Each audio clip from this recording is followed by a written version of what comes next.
Good morning all students. बेटा हम लोग चैप्टर नंबर 12 पढ़ रहे थे साइंस के अंदर प्रमुख प्राकृतिक संसाधन। डियर स्टूडेंट्स, सबसे पहले संसाधन की अगर हम बात करें तो वे वस्तुएं जिन्हें मनुष्य प्रत्यक्ष या अप्रत्यक्ष रूप से अपने उपयोग में लेता है संसाधन कहलाते हैं, और ऐसे संसाधन या ऐसी वस्तुएं जो हमें प्रकृति से प्राप्त होती हैं उन्हें हम प्राकृतिक संसाधन कहते हैं। प्राकृतिक संसाधनों का वर्गीकरण, इस टॉपिक को भी हम प्रीवियस क्लास के अंदर एक्सप्लेन कर चुके हैं, और आज का जो टॉपिक है हमारा वो है प्राकृतिक संसाधनों का संरक्षण। प्राकृतिक संसाधनों का संरक्षण यानी प्राकृतिक संसाधनों का संरक्षण हम किस तरह से कर सकते हैं। डियर स्टूडेंट्स, अगर हम प्राकृतिक संसाधनों को विवेकपूर्ण ढंग से, न्याय संगत तरीके से, सीमित उपयोग, और अगर मैं बात करूं तो योजनाबद्ध तरीके से अगर हम प्राकृतिक संसाधनों का उपयोग करेंगे तो कहीं ना कहीं हम प्राकृतिक संसाधनों का संरक्षण कर सकते हैं। डियर स्टूडेंट्स, दूसरा जो पॉइंट है वो है प्राकृतिक संसाधनों के संरक्षण की आवश्यकता हमें क्यों पड़ी। इसका एक प्रमुख कारण है बढ़ती हुई जनसंख्या।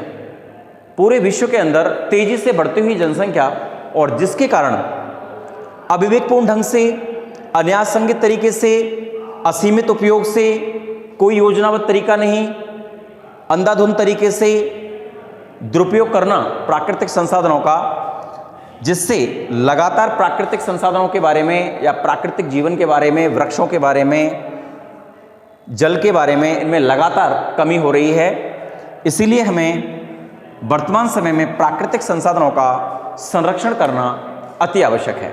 तो डियर स्टूडेंट्स, अगर हम विवेकपूर्ण ढंग से, न्यायसंगत तरीके से सीमित उपयोग करेंगे और योजनाबद्ध तरीके से अगर प्राकृतिक संसाधनों का उपयोग करेंगे तो कहीं ना कहीं प्राकृतिक संसाधनों का संरक्षण हम कर सकते हैं। बढ़ती हुई जनसंख्या के कारण इनके असीमित उपयोग से बहुत ज़्यादा इनका दुरुपयोग करना, इसी के कारण आज वर्तमान समय में हमें इनका संरक्षण करना अति आवश्यक है और हमें इनके संरक्षण की आवश्यकता है।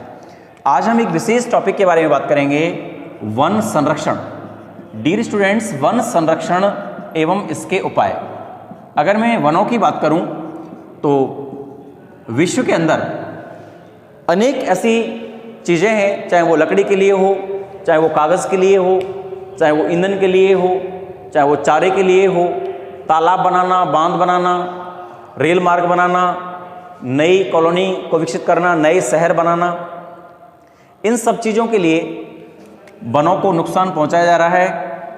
अतः वर्तमान समय में वनों का संरक्षण करना अति आवश्यक है।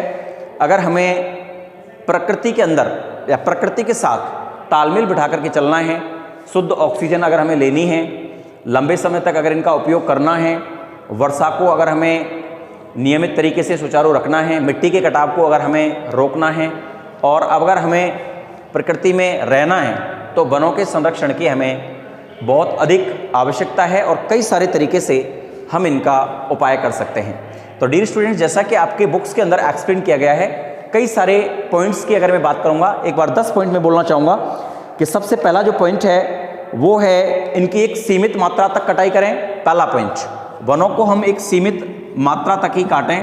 अगर वनों में आग लगती है तो उस पर तुरंत काबू पाएँ।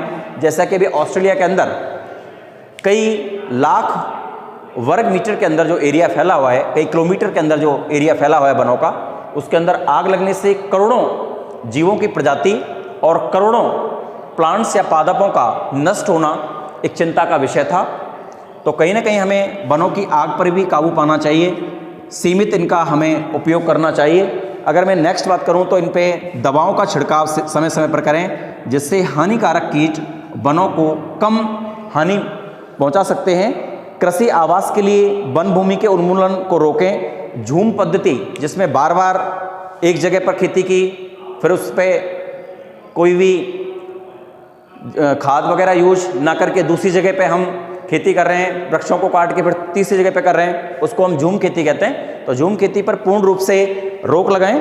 नेक्स्ट अगर हम बात करें तो बांधों व बहुउद्देशीय योजनाओं को बनाते समय वन संसाधनों का एवं जल संरक्षण का भी हम एक विशेष महत्वपूर्ण स्थान है इनका, तो उसके बारे में हम सोचें, इनको संरक्षण के ध्यान में रखें। वनों के महत्व के बारे में हम जन चेतना करें, लोगों को बताएं कि वन किस तरह से हमारे लिए आवश्यक हैं। इस तरह इनको आप एक उपयोग के लिए ही बहुत अधिक आवश्यकता होने पर ही विवेकपूर्ण ढंग से, न्यायसंगत तरीके से, योजनाबद्ध तरीके से इनका हम सीमित उपयोग करें, जिससे लंबे समय तक हम इनका उपयोग कर सकते हैं।